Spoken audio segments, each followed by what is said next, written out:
Vamos falar aqui no Brasil novamente do ex-presidente do Banco Central, Roberto Campos Neto. Ele elogiou Gabriel Galípolo e disse que não faria nada diferente. Quem está acompanhando esse evento aqui em São Paulo é o Marcelo Matos, que vai chegar ao vivo direto da capital paulista com os detalhes. Oi, Matos, boa tarde, bem-vindo.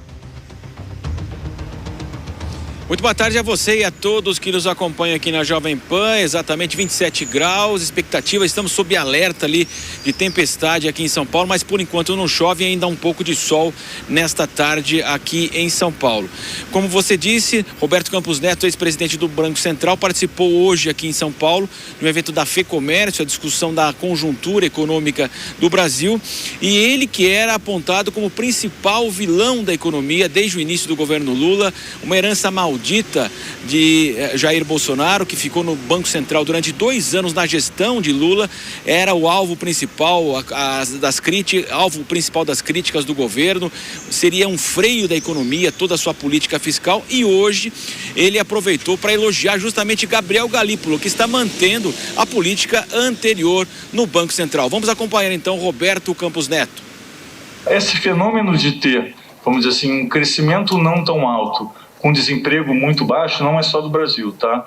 Essa mudança vamos dizer, no perfil de mão de obra global e esse fenômeno de desemprego baixo ele tem em vários lugares do mundo e, como eu disse, muitos lugares do mundo fizeram programas de transferência que não retrocederam, então explica em parte isso, né? A gente tem inflações ainda incomodando em grande parte do mundo. No Brasil a gente tem uma inflação acima da meta. Eu acho que o Banco Central tem feito um trabalho muito bom. Eu não teria feito nada diferente, então seria muito fácil chegar para mim e falar, olha, me criticaram aqui todo o tempo e o juros está mais alto. Eu não acho que isso não é construtivo. Eu acho que a verdade é quem está pilotando o Banco Central agora, que é o Gabriel, está fazendo um trabalho muito bom e é vítima do mesmo problema ou da mesma situação que eu tinha, que é como fazer uma política monetária, vamos dizer assim, sustentável de longo prazo em um ambiente onde existe uma percepção que o fiscal está desancorado. Então, acho que ele está fazendo o melhor que dá para fazer. Acho que o risco fiscal é dominante. Exatamente, acompanhamos Roberto Campos Neto, ex-presidente do Banco Central, um evento da FEComércio aqui em São Paulo. A gente observa, neste final de ano, um crescimento de uma pressão para que Galípolo inicie a política de juros. Foi criticado pela ministra Gleisi Hoffmann das Relações Institucionais. O ministro Fernando Haddad, que até então falava a mesma língua, disse que já existem condições para o início da queda dos juros. A gente sabe que o ano que vem tem eleições. Isso é impeditivo de fato na vida real do cidadão, na vida real das empresas, do juro alto. Mas de qualquer forma, então, Galípolo garante que não vai resistir às pressões políticas de um ano de eleição em 2026, e esse início aí não está precificado, portanto, pelo Banco Central, bem como também pelo mercado. Retorno com vocês agora nos estúdios da Jovem Pan. Obrigada, Marcelo Matos, pelas informações. Vamos então agora com a nossa analista de economia, Denise Campos de Toledo. Você concorda, Denise, com a fala de Campos Neto no elogio a Galípolo, e como que você avalia essa gestão do Banco Central até agora?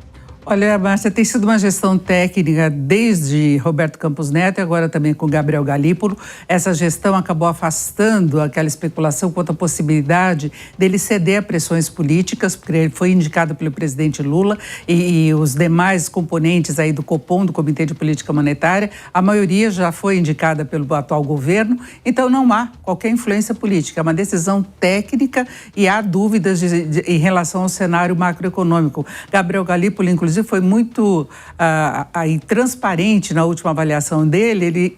Ele só faltou dizer que o cenário está muito esquisito, que há muito tempo nós estamos convivendo com juros muito elevados, o que tende a dar um aperto na atividade econômica, desacelerar a atividade com mais intensidade. Isso teria reflexos no mercado de trabalho e com mais intensidade na demanda, ajudando a segurar com maior rapidez a inflação. A inflação até está caindo para o teto da meta, que é 4,5%, mas o objetivo do Banco Central na atual gestão, o foco é que a inflação caia para 3%, que pelo menos as projeções caminhem mais consistentemente nesse sentido. E a gente tem previsão de inflação perto dos 3% só lá para 2028. Então, é um cenário muito longo de inflação ainda pressionada, distante da meta, o que faz com que o Banco Central mantenha essa austeridade da política monetária. Agora, o mercado sabe que há sinais de uma melhora nessa composição da inflação, de desaceleração de atividade, que pode levar o Banco Central a iniciar o corte dos juros, talvez já no mês de janeiro. Nós tivemos números mais fracos da atividade industrial, divulgados nesta semana, que acabaram reforçando essa expectativa e que o início do corte dos juros seja mesmo em janeiro e não mais à frente. E amanhã sai o PIB, quem sabe também mostrando uma desaceleração, o que confirmaria esse cenário mais propício. Agora, Roberto Campos Neto chamou a atenção de um outro ponto que também pesa nas decisões do Copom, que é a situação fiscal. O governo tem sustentado parte da demanda através de programas de transferência de renda, são os benefícios sociais que são importantes aí para o maior equilíbrio na distribuição de renda, mas de qualquer modo colaboram para sustentar a demanda e, consequentemente, diminuir o impacto dos juros elevados. E essa questão fiscal não se refere apenas aos benefícios sociais, mas também às desconfianças em relação à capacidade do governo cumprir a meta, à evolução da dívida pública, tudo isso pressiona também os preços. Então, ele falou da dominância fiscal. Foi citado por Roberto Campos Neto e isso entra também nos comunicados do Copom. Agora, na semana que vem, tem reunião do Copom. A Selic deve continuar nessa reunião em 15%. Talvez possa vir um comunicado um pouquinho mais ameno em relação ao começo de 2026. E no mesmo dia sai a decisão sobre os juros nos Estados Unidos. Lá é esperado um novo corte, diante de dados que mostram um enfraquecimento de atividade, o melhor comportamento da inflação. E o mercado financeiro já está comemorando isso. É um dos fatores de a Bolsa estar batendo um novo recorde agora. Intraday já bateu recorde ontem. Agora sobe apenas 0,17%. Mas qualquer avanço renova essa marca recorde aí de pontos e o dólar cai 0,42%, cotação de venda em R$ 5,30. Quero aproveitar também e perguntar para o Gesualdo, mas acho que a Denise também pode comentar e acrescentar se ela quiser, e se a gente tiver tempo, porque o cenário do ano que vem vai ter o imposto de renda agora, a isenção do imposto de renda para quem ganha até R$5 mil, então a gente vai ter mais dinheiro na economia, o presidente Lula incentivando mais o consumo, inclusive ele disse em rede nacional de televisão que todo mundo ia poder comprar uma televisão para assistir a Copa do Mundo. Então, se junta a isso um cenário de possibilidade de aquecimento do consumo. Isso não pode trazer novamente uma expectativa de juros altos futuro? Gesualdo e Denise.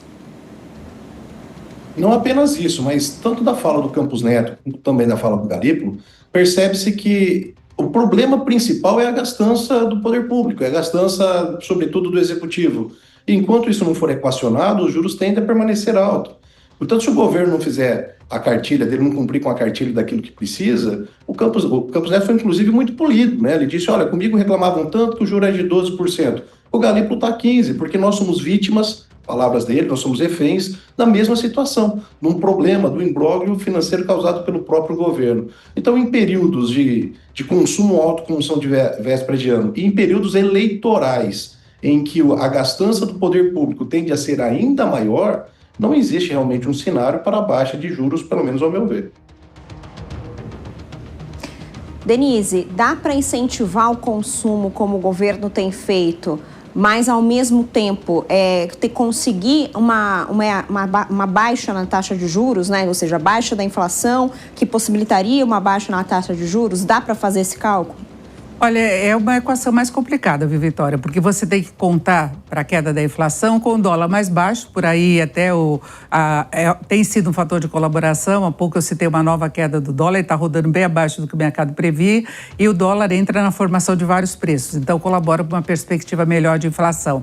A safra agrícola, se vier bem, também colabora. A evolução de preços de commodities no exterior, dos combustíveis, de preços agrícolas, também pode ter um efeito favorável. Se imaginava que as tarifas de Trump tivessem efeito contrário, mas não, elas não interferiram muito nessa questão da formação de preços. Então, tem um cenário dos preços em si, que é mais positivo. Agora, quando você reforça a demanda, inclusive com o aumento da faixa de isenção do imposto de renda, até o presidente Lula recomendou que as pessoas troquem a TV para a Copa do Mundo, aí você minimiza o impacto dos juros e os juros têm que permanecer mais altos por mais tempo. A Selic hoje em 15%, o mercado está prevendo que caia até 12% no final do ano que vem, pós-eleições. Então é uma queda muito pequena diante do nível de juros que temos aqui no Brasil. Obrigada, Denise e Gesualdo. A gente vai também agora para a JP nas redes, que é a tela com a sua opinião, aqui ao vivo na Jovem Pan News. Vamos ver a análise do dia, que é sobre a situação do PL antifacção. Se você acredita que o adiamento, né, do projeto, né, de lei, da votação desse projeto de lei, ele pode ser uma estratégia para ainda haver alguma modificação ali no texto. O Sérgio disse: boa tarde, Márcia. Acho que esse projeto não dá para ir passando assim, meio que imposto. Ou seja, para beneficiar alguém politicamente. Tem que ser bem pensado e vendo os pontos que venham de encontro com os anseios da população. O que parece agora, Sérgio, é que todo mundo está pensando em quem vai ser o pai, quem vai tirar o proveito para as eleições do ano que vem. É bem isso aqui no Brasil, né? Obrigada pela sua participação. Continua mandando mensagem no 11 9 13 25 80 55.